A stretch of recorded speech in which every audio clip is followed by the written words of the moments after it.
So far we read about the Sneeches, the Horton, and the Zax. Next story for Zeus we're reading is the Lorax. And it's earth friendly.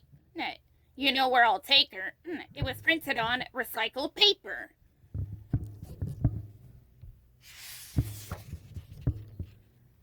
At the far end of town where the grickle grass grows, and the wind smells slow and sour when it blows. And no birds ever sing, excepting old crows. It's the streets of the lifted lorax. And deep in the grickle grass, some people say, if you look deep enough, you can still see today. Now where the lorax once stood, just as long as it could, before somebody lifted the lorax away. What was the lorax? And why was it there? And why was it lifted and taken somewhere? From the far end of town where the grickle grass grows. The old Onceler still lives here. Ask him. He knows. You won't see the Onceler. Don't knock at his door. He stays in his lurkum on top of his store. He lurks in his lurkum, cold under the roof, where he makes his own clothes at a muffled moof. And one special day midnights in August, he peeks out of the shutters, and sometimes he speaks. It tells how the lorax was lifted away. He'll tell you, perhaps, if you're willing to pay. On the end of a rope, he lets down a tin pail, and you have to toss in 15 cents and a nail and a shell of a great-great-great-grandfather snail. Then he pulls up the pail, makes the most careful counts to see if you paid him the proper amount. Then he hides what you paid him away in his nubby, his secret strange hole, in his grubbleless glove.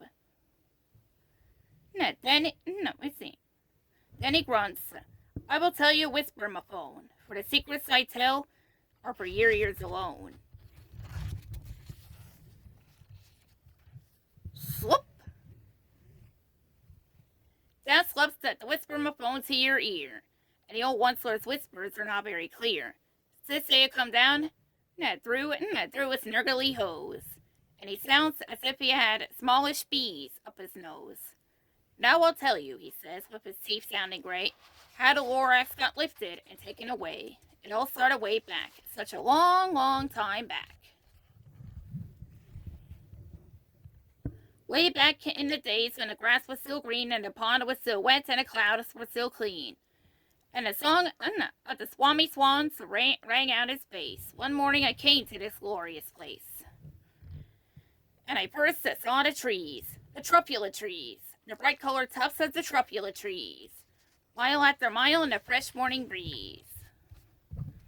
And under the trees I saw brown barbaloots frisking about in their barbaloot suits, as they played in the shade and ate trupula fruits.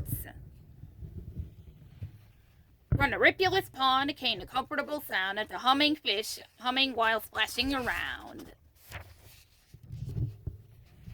But those trupula trees. All my life I've been searching for trees such as these. The touch of their tufts was much softer than silk, and they had the sweet smell of fresh butterfly milk. I felt a great leaping of joy in my heart. I knew just what I'd do. I unloaded my carts. In no time at all, I had built a small shop. Then I chopped down a trupula tree with one chop.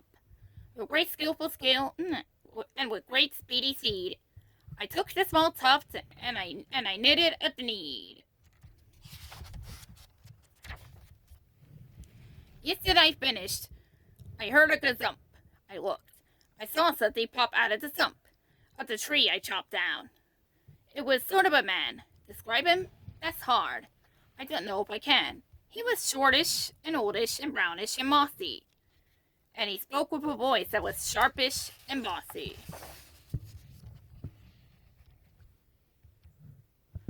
Mister, he said with a sawdusty sneeze, I am no lorax. I speak for the trees. I speak for the trees have no tongues.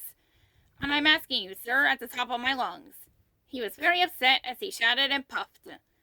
What's that thing you made out of my trupula tuft?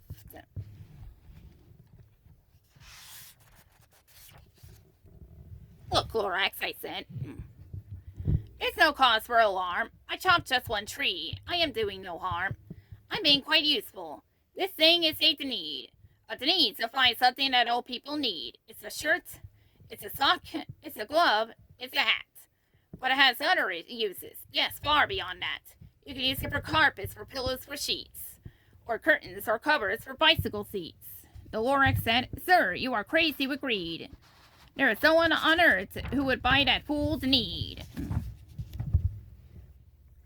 But that very next minute, I proved he was wrong. For just at that minute, a chap came along, and he thought that the need I had knitted was great. He happily bought it for $3.98. I laughed at the lorax.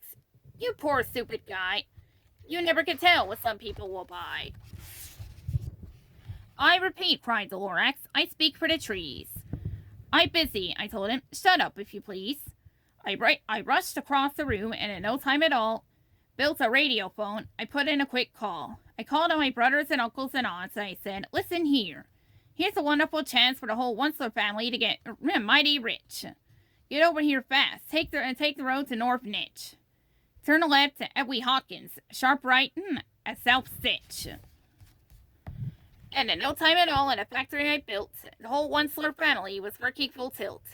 We were all knitting the needs, just as busy as bees, to the sound of the chopping of truffula trees. Then, oh baby, oh, how my business did grow. Now chopping one tree at a time was too slow, so I quickly invented my super axe hacker, which whacked off 4 truffula trees at one smacker. We were making the needs 4 times as fast as before, and that lorax, he didn't show up anymore. But the next week he knocked on my new office door. He snapped, I am the lorax who speaks for the trees, which you seem to be chopping as fast as you please. But I'm also in charge of the brown barbaloots who played in the shade in their barbaloot suits, and happily lived eating truffula fruits. Now, thanks to your hacking my trees to the ground, there's not enough truffula fruit to go round. And my poor barbaloots are all getting the crummies because they have gas and no food in their tummies. They loved living here, but I can't let them stay. They'll have to find food, and I hope that they may.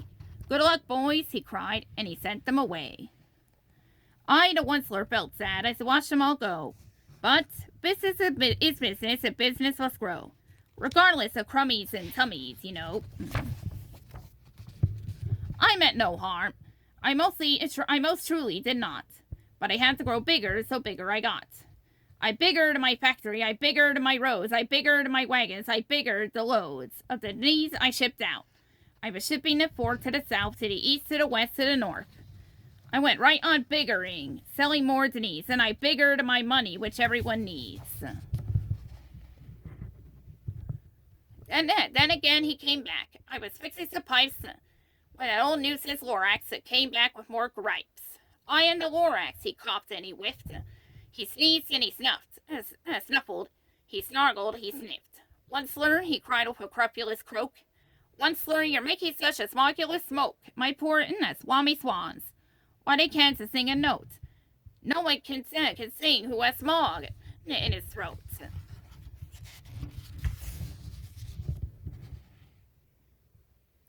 And so, said the lorax, please pardon my cough. They cannot live here, so I'm sending them off. Where will they go? I don't hopefully know. They may have to fly for a month or a year to escape from the smog that you smogged up around here. What's more, snapped the lorax, his sander was up. Let me say a few words about gluppity-glup. Your machinery chugs on day and night without stop, making gluppity-glup. Also shaloppity-shalop. Also, what do you do with this leftover goo? I'll show you, you dirty old Onceler man, you. You're glumping the pond where the humming fish hummed. No more can they hum, for their gills are all gummed. Now he's sending them off, oh, their future is dreary. They'll walk on their fins and get woefully weary. In search of some water that isn't so smeary. And then I got mad. I got terribly mad. I yelled at the lorax. Now listen here, Dad. All you do is yap, yap, and say bad, bad, bad, bad. Well, I have my rights, sir, and I'm telling you I intend to go on doing just what I do. And for your information, you lorax, I'm figuring on biggering and biggering and biggering and biggering, turning more truffula trees into the needs, while everyone needs. Which they need. And at that very moment, we heard a loud smack. From outside in the fields came a sickening smack.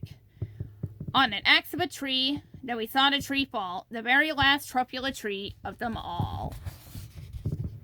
No more trees, no more needs, no work to be done. So, in no time, my uncles and aunts, everyone, all waved me goodbye. They jumped into my cars and drove away under the smoke-smuggered stars.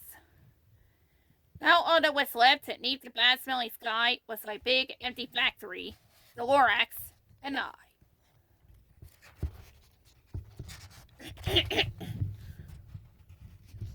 Voice getting so raspy I may choke. No, see, and that's no joke. The lorax said nothing, just gave me a glance.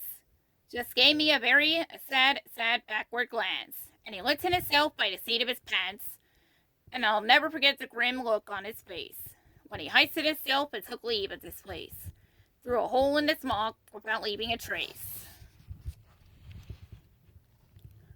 And all that the lorax left here in this mess was a small pile of rocks with the one word, unless.